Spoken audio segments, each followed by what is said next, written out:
Tarcísio de Freitas é mesmo um gênio. Ele está fazendo tudo certinho e eu me refiro à possibilidade, talvez o desejo dele, de ser o grande nome da direita para uma possível campanha eleitoral para a presidência da República lá em 2026. Ele está seguindo certinho o caminho que ele deveria seguir, se de fato ele almeja isso, se esse é o seu sonho, e eu acredito sim que ele pensa nisso, que está nos planos próximos dele disputar a presidência da República. E na verdade eu acredito que várias das atitudes que ele tem tomado nos últimos tempos, nas últimas semanas principalmente, tem feito com que ele desponte como o grande nome da direita, como aquele possível e talvez até provável substituto do Bolsonaro nessa linha de frente, esse nome, essa cara que aparece de frente representando a direita, todos aqueles que na verdade pensam de uma forma um pouco mais alinhada nesse sentido, tanto os conservadores quanto os liberais, até mesmo os libertários, né? Por que não? Todos aqueles que querem um estado menor, um estado que se intrometa menos na nossa vida. E sim, eu sei que muita gente tem reclamado do Tarcísio por conta de coisas que ele falou, algumas atitudes um pouco dúbias e tudo mais, posicionamento dele a respeito de alguns temas, a respeito da reforma tributária, por exemplo, né, um caso mais recente, mas também outros casos que foram levantados aí, questionados há algum tempo, alguns posicionamentos do Tarcísio que não combinaram muito assim com o que se esperaria de um nome forte da direita.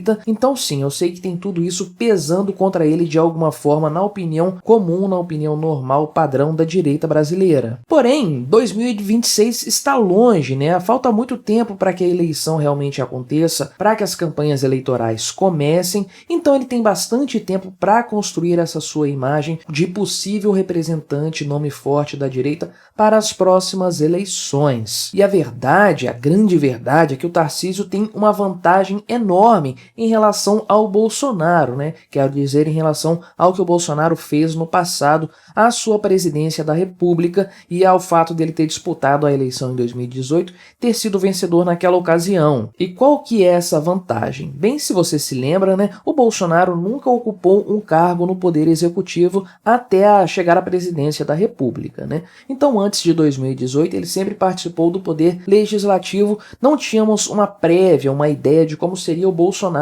no governo, no Poder Executivo, governando aí, no caso, o país. Não tínhamos nenhuma referência de município ou de estado. Então ele não tinha previamente essa experiência como membro do Poder Executivo, como governante. E principalmente não havia com o que comparar o governo do Bolsonaro. Naquela época não havia um nome forte da esquerda, né? O PT não existia. Na verdade, se você para pensar, Lula continua sendo a única coisa que sobrou para a esquerda no Brasil, né? Para o PT principalmente. Então, como ele estava em off naquela época, estava fora do jogo político, não havia muito com o que comparar Bolsonaro naquela época. Teve o problema da pandemia também, que é um caso totalmente à parte. Então, o que havia para comparar do governo Bolsonaro com outros governos menos alinhados era, sei lá, o governo Dória em São Paulo, mas ele não é uma esquerda assim totalmente assumida, né? Aquela esquerda meio nas entrelinhas, meio ali subtendida. Então não havia com o que comparar o governo do Bolsonaro, fazer aí essa comparação meticulosa entre decisões tomadas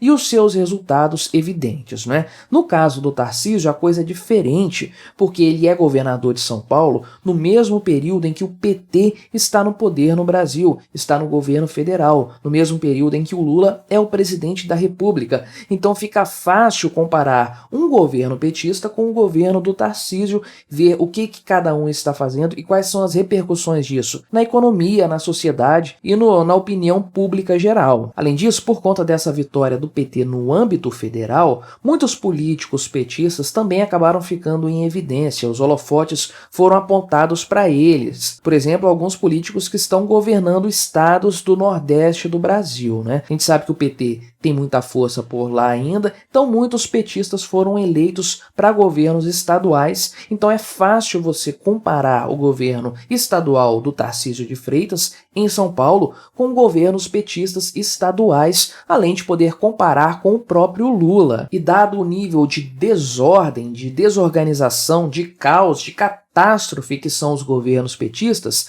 Isso é muito vantajoso para o Tarcísio, porque em tempo real você pode ver as duas coisas acontecendo. Quando o Bolsonaro estava no governo, ninguém tinha esse parâmetro para comparar. Ah, mas o Lula já tinha governado o Brasil, a Dilma. O pessoal não tem essa memória tão longa assim, o pessoal não acaba não se lembrando desses fatos com muita clareza, muita precisão, para fazer uma comparação, uma analogia entre diferentes governos com diferentes ideologias. No caso, em questão do Tarcísio, a coisa é diferente, porque está acontecendo ao mesmo tempo, no mesmo momento. E é nisso que eu percebo os acertos do Tarcísio, especialmente nas últimas semanas, né? Você certamente está acompanhando o caso de segurança pública lá em São Paulo, né? Tem aquele policial da rota que acabou perdendo a vida por conta de ações de bandidos. Então a polícia de São Paulo, sob o comando do Tarcísio de Freitas, né, a polícia militar, tratou logo de revidar essa agressão sofrida e correu atrás e mandou para a vala, até o presente momento, 14 bandidos, e pode ser que esse número aumente certamente nos próximos dias. Então isso está tendo muita repercussão, está aparecendo muito na mídia, você está acompanhando essa história com certeza, e aí fica o grande ponto, o grande questionamento, né? Será que é certa essa atitude do Tarcísio?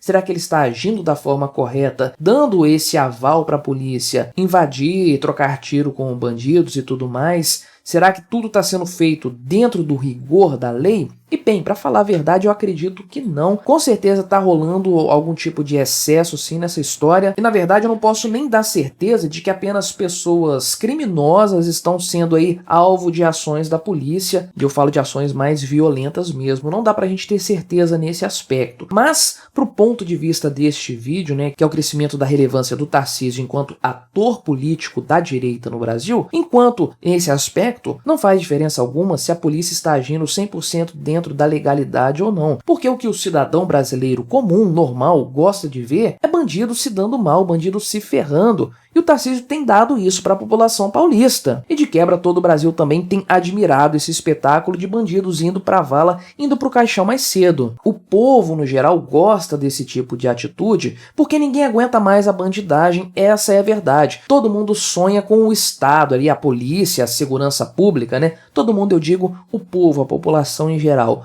o eleitor médio brasileiro. Todos eles aí sonham com a polícia invadindo aí as favelas, os locais onde há maior aglomeração de criminosos barra pesada e dando um jeito nessa turma para trazer um pouco de paz para a sociedade. Inclusive o povo da favela pensa nisso, também sonha com isso. Eles querem sair do jugo cruel desses traficantes, desses bandidos que comandam essas comunidades aí com mão de ferro, com brutalidade. Então as pessoas veem com bons olhos a forma como o Tarcísio tem conduzido essa história aí, batendo em bandido, né, não abaixando a cabeça, não negociando. Eles atacaram, então agora nós vamos retribuir muito mais, pegando muito mais pesado com a bandidagem. E aí você tem a clara, a óbvia comparação entre esse tipo de atitude, essa mentalidade do chefe da Polícia Militar do Estado de São Paulo, que é o governador Tarcísio, e a mentalidade de outros políticos do PT que estão à frente também de forças militares. O que nós temos do outro lado é o PT do Lula, você sabe, aquele partido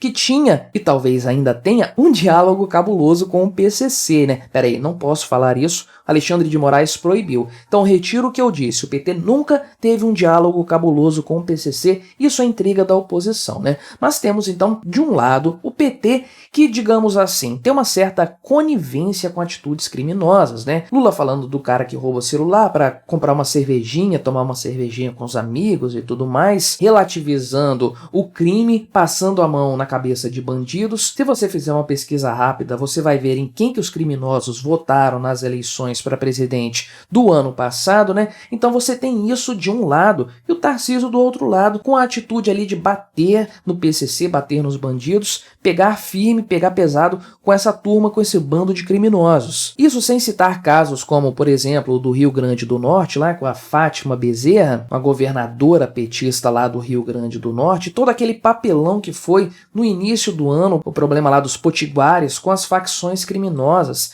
e a forma vergonhosa como o governo de lá, o governo da Fátima, tratou essa situação, como eles lidaram com isso, praticamente cedendo cedendo em todos os pontos para a bandidagem, para a facção criminosa, ao invés de responder à altura, responder com força, responder com determinação para reduzir o poder dessas facções lá dentro do estado do Rio Grande do Norte. Então fica fácil comparar as duas ações. E aí fica a pergunta, em quem que você acha que o povo vai preferir votar? Num cara que bate nos bandidos, que manda bandido pra vala, mandou 14 numa tacada só pra vala, gente de alta periculosidade, ou você acha que o povo vai votar no político que passa a mão na cabeça de bandido, né? Fica fácil escolher, decidir nesse caso aí. Muita gente que votou no Lula mudaria de ideia se soubesse que as coisas são assim, ou se lembrasse pelo menos que as coisas são assim. De um lado o cara que dá porrada em bandido, do outro lado o partido que tem um diálogo cabuloso com facções criminosas, né? Fica fácil escolher assim. Além disso, tem a questão dos livros didáticos também lá no estado de São Paulo, que o Tarcísio determinou que o estado não vai usar, não vai adotar os livros didáticos estipulados pelo MEC, que é aquilo que vem lá de cima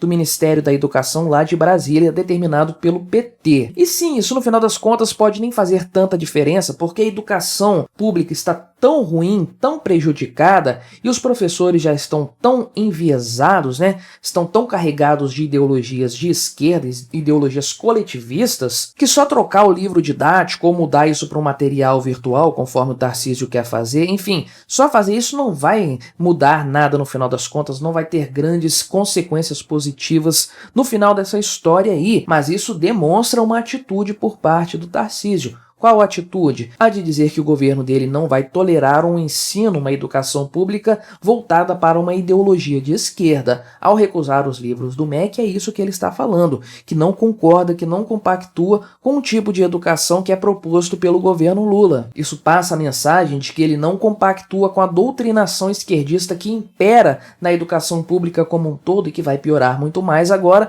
com o Lula na presidência da República. Isso também conta muitos pontos, porque ninguém aguenta mais, ninguém tolera toda essa doutrinação dentro das escolas. Isso contribui muito, fala muito a favor do Tarcísio de Freitas nessa história. Então veja como ele está apostando aí nos últimos tempos em dois pontos que são muito caros para todo mundo de direita e para muita gente, inclusive, que não se identifica como de direita nem nada assim, mas que tem uma certa predileção por esses temas, que é a questão da segurança e a questão da saúde, pontos fundamentais aí dentro da existência de um Estado democrático de direito, não é? Garantir a segurança da população e fornecer uma educação de qualidade para as pessoas. Tarcísio acertou, ao meu ver, em focar nesses dois pontos, deixar outras questões polêmicas de lado, reforma tributária, fala sério, isso aí não vai mudar nada no eleitorado brasileiro médio. Os pontos em que ele tem investido, sim, são muito acertados. Por isso, eu acho que ele está tendo uma atitude genial em focar nisso aí, investir as suas forças, as suas energias nesses pontos, bater na bandidagem